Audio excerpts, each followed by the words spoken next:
बोलना मत ही खूब बढ़िया बनाए थे।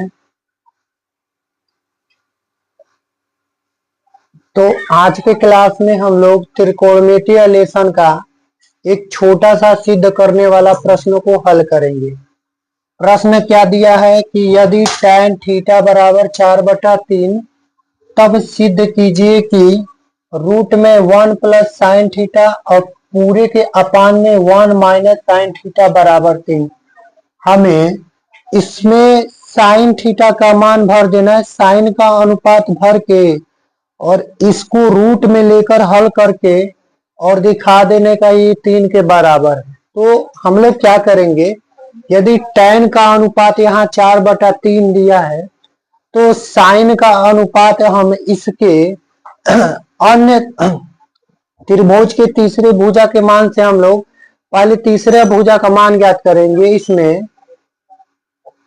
tan थीटा का अनुपात दिया है, साइन का अनुपात ज्ञात करने के लिए पहले हम लोग तीसरी भुजा का चलिए मान ज्ञात करते हैं। इस दो भुजा का यह अनुपात है, हम इस tan का लेकर चलेंगे मान को। यहाँ लिखेंगे हल, हल में लिखेंगे tan थीटा बराबर 4/3। हल करते समय हम पहले लिखेंगे 4/3 और एक छोटा सा समकोण त्रिभुज बना लेंगे। एक छोटा सा त्रिभुज बना लेंगे ABC, ताकि हमें पता चल जाए कि tan का अनुपात इस त्रिभुज में कहाँ कहाँ होगा। तो tan थीटा बराबर, ध्यान से सुनिएगा, tan थीटा बराबर होता है लंब और पूरे के अपान में होता है आधार, लंब बटा आधार। तो लंब बटा जब आधार करेंगे तो यहाँ A से B तक जो भुजा है हमारा उसको लंब पढ़ते हैं। तो लंब के जगह पे 4 भर लीजिए और आधार की जगह पे 3 भर दीजिए। BC हमारा आधार है, 3 भर दीजिए। अब इसमें ये AC हमारा कण है, कण का मान ज्ञात करना है। तो पहले हम लोग यहाँ पे लिख लेंगे समकोण त्रिभुज ABC में।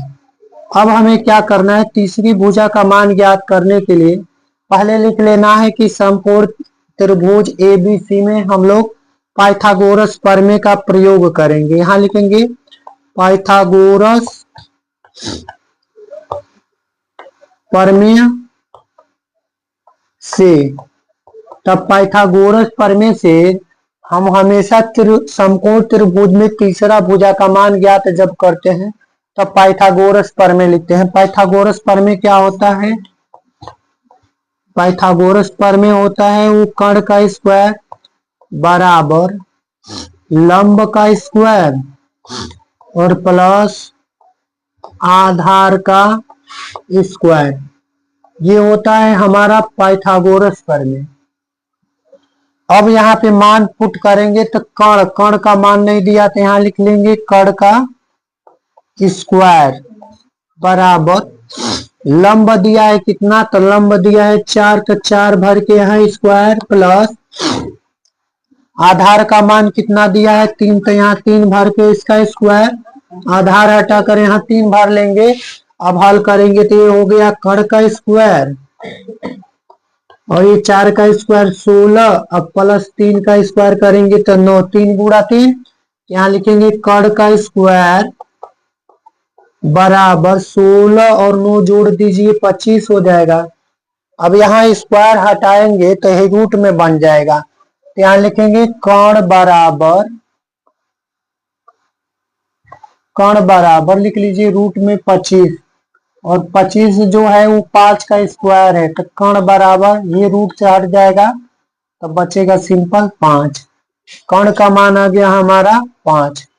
अब इसी में मान हम लोग पुट करेंगे तो ये कण का मान जो हमारा है 5, तो साइन का जो अनुपात होता है यहाँ दिखा दीजिए, साइन थीटा बराबर लंब बटा आधार, ये लंब हो गया, ये आधार हो गया।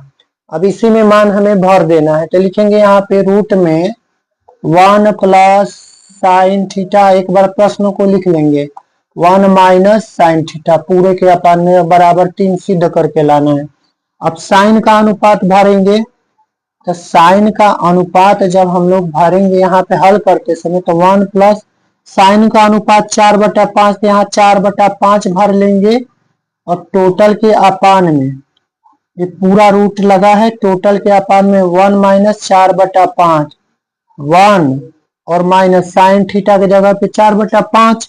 अब इसको हल करेंगे तब पहले इस 5 का इसमें गुणा करेंगे, बटा को हटाने के लिए 5 का इसमें करेंगे तो 5 प्लस 4/5 और टोटल के अपन में 5 कम 5 माइनस 4/5, ये 5 से 5 काट देंगे तो ऊपर बचेगा हमारा रूट में 5 प्लस 4 और नीचे बचेगा 5 माइनस 4। अब इसको हल करेंगे हम लोग तो हल करने के बाद ये 5 4 9 हो जाएगा और नीचे 5 में से गया 5 में से 4 गया 1। अब इसका मान ज्ञात करेंगे तो ये हो गया 9 और 9 किसका स्क्वायर है 3 का, यही हमें सिद्ध करके लाना था। ये छोटा सा प्रश्न था जिसमें हम लोग को tan का मान दिया था और सिद्ध करके दिखाना था कि रूट में 1 प्लस साइन थीटा बटा 1 माइनस साइन थीटा बराबर 3 होगा। तो इस तरीके के वीडियो पाने के लिए हमारे YouTube चैनल पे बने रहिए।